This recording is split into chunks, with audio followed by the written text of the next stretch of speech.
Assalamualaikum. Bertemu lagi di channel kami. Hari ini saya akan membagikan informasi mengenai FR soal SKB Pedagogik Formasi Guru tentang prinsip penilaian dan jenis-jenis penilaian. Oke, di sini sebelum kita mulai menuju soal, silakan teman-teman klik tombol subscribe, like, komen, dan share. Jangan lupa aktifkan lonceng notifikasinya supaya teman-teman sekalian tidak ketinggalan jika saya upload video-video terbaru mengenai soal CPNS tahun 2019-2020. Oke, kita masuk soal yang pertama. Berikut ini merupakan salah satu kaidah dalam pembuatan soal. Aspek konstruksi adalah titik. A. Pokok soal tidak memberikan petunjuk jawaban yang benar. B. Apabila peristiwa tidak perlu disusun berdasarkan kronologisnya. C. Menggunakan bahasa yang komunikatif. D. Soal menggunakan bahasa yang sesuai dengan kaidah bahasa Indonesia. Oke, ditanya yaitu salah satu kaidah dalam pembuatan soal konstruksi. Kita lihat jawabannya. Jawabannya A. Pokok soal tidak memberikan petunjuk jawaban yang benar. Oke, pembahasannya. Kaidah yang harus dipenuhi dari aspek konstruksi diantaranya, pokok soal tidak memberikan petunjuk jawaban yang benar, dan apabila peristiwa perlu disusun berdasarkan kronologisnya. Oke, di sini sudah jelas ya. Aspek konstruksi yaitu pokok soal tidak memberikan petunjuk jawaban yang benar dan peristiwa perlu disusun berdasarkan kronologisnya. Masuk ke soal yang kedua. Pada saat rapat kenaikan, Bu Padma enggan menjelaskan prosedur, kriteria, dan dasar pengambilan keputusan mengapa ia memberikan nilai di bawah KKM terhadap seseorang peserta didik. Padahal informasi seperti itu diperlukan sebagai salah satu pertimbangan dalam kenaikan kelas. Maka guru tersebut sudah melanggar prinsip ... A. Adil. B. Terpadu. C. Terbuka. Dan D. Akuntabel. Di sini kasusnya itu Bu Padma enggan menjelaskan prosedur, kriteria, dan dasar pengambilan keputusan mengapa ia memberikan nilai nilai di bawah KKM terhadap seorang peserta didiknya.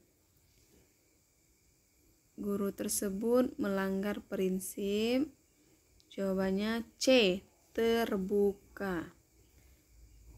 Penjelasannya terbuka yaitu kata kunci enggan menjelaskan. Kalau akuntabel bisa saja dijelaskan hanya prosedur dalam penilaiannya tidak akurat atau tidak sesuai standar. Jadi kita sebagai seorang guru harus terbuka mengenai apapun yang bersangkutan dengan peserta didik. Soal yang ketiga. Ciri teks objektif dilihat dari penskorannya adalah sebagai berikut ... A. Penskoran dilakukan dengan waktu yang agak lama dan sulit. B. Sering terjadi spekulasi dalam penskoran. C. Pada umumnya, hasil penskoran berupa angka. D. Tidak ada standar baku dalam pembobotannya. Oke, di sini ciri teks objektif. Jawabannya yaitu C.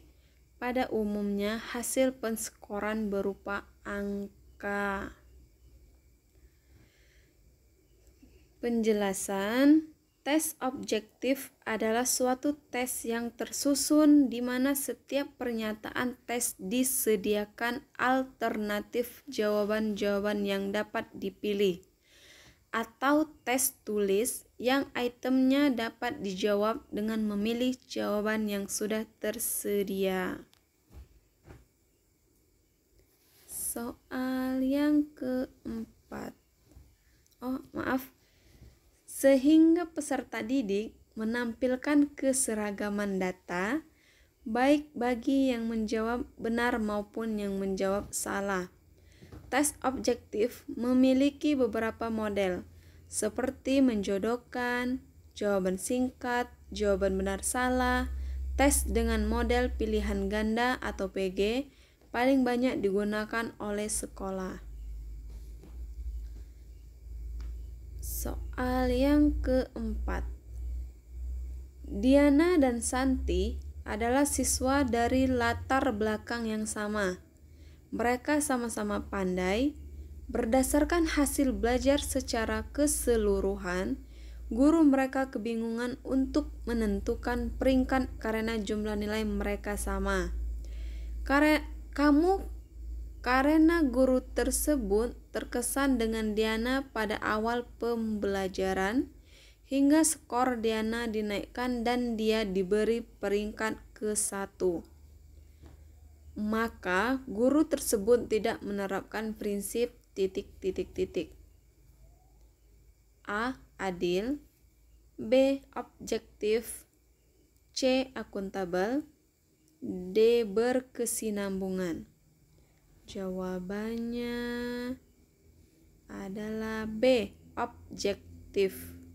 Penjelasannya, dalam menilai hasil belajar siswa, guru harus dapat menjaga objektivitas proses dan hasil penilaian.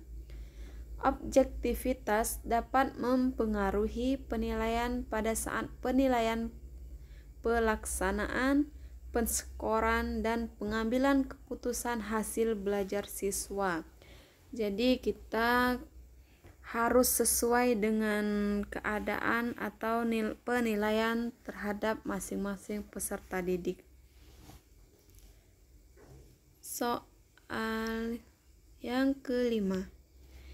Di kelas 6, seorang peserta didik bernama Andi pernah menjuarai KSN Biologi tingkat provinsi.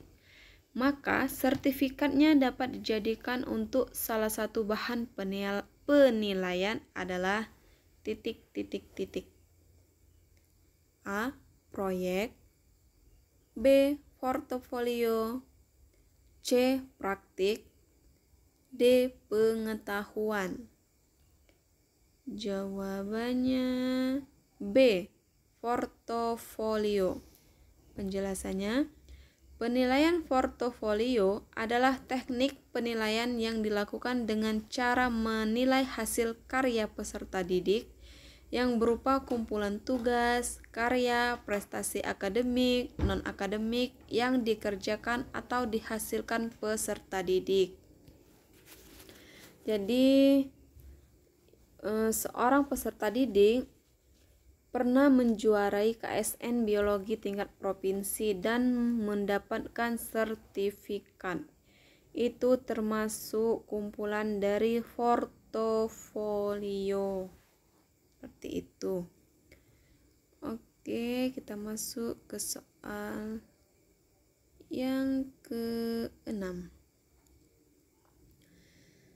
Seorang guru akan melaksanakan pembelajaran pada KD 4.1 mengolah bahan pangan buah segar menjadi makanan dan minuman sesuai pengetahuan, rancangan dan bahan yang ada di wilayah setempat, maka teknik penilaian yang tepat adalah A. Proyek, B. Produk, C. Portofolio, dan D. Praktik. Guru melaksanakan pembelajaran pada KD 4.1, mengolah bahan pangan buah segar menjadi makanan dan minuman sesuai pengetahuan. Maka teknik penilaian yang tepat yang digunakan guru tersebut adalah jawabannya yaitu A. Produk.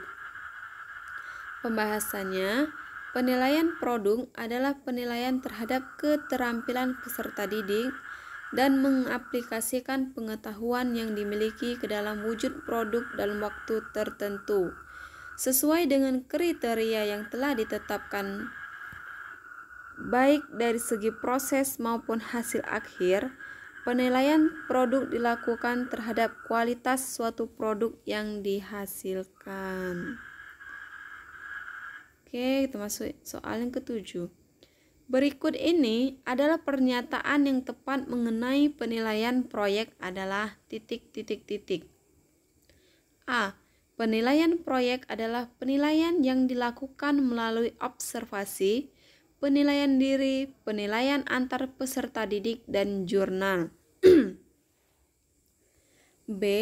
Ada 4 hal yang perlu dipertimbangkan dalam penilaian proyek: kemampuan pengolahan, relevansi, keaslian, inovasi, dan kreativitas. C. Penilaian proyek adalah sampel karya siswa terbaik dari KD pada KI 4. D. Penilaian proyek merupakan teknik untuk melakukan penilaian terhadap aspek pengetahuan. Jawabannya B. Ada 4 hal yang perlu dipertimbangkan dalam penilaian proyek, yaitu kemampuan pengelolaan relevansi, keaslian, inovasi, dan kreativitas. Oke, kita masuk soal yang terakhir. Pengukuran yang bermakna secara signifikan atas hasil belajar peserta didik untuk ranah sikap, keterampilan, dan pengetahuan disebut sebagai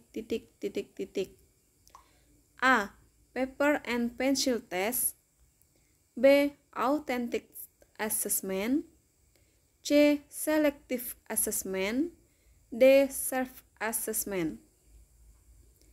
Jawabannya adalah B. Authentic assessment. Pengukuran yang bermakna secara signifikan hasil belajar peserta didik untuk ranah sikap, keterampilan, dan pengetahuan itu disebut authentic assessment. Pembahasannya, penilaian authentic assessment merupakan pengukuran yang bermakna secara signifikan atas belajar peserta didik untuk ranah sikap, keterampilan, dan pengetahuan. Oke, itulah tadi 8 soal tentang jenis-jenis dan prinsip pembelajaran. Semoga membantu teman-teman sekalian saat mengikuti tes CPNS. Semoga sukses selalu.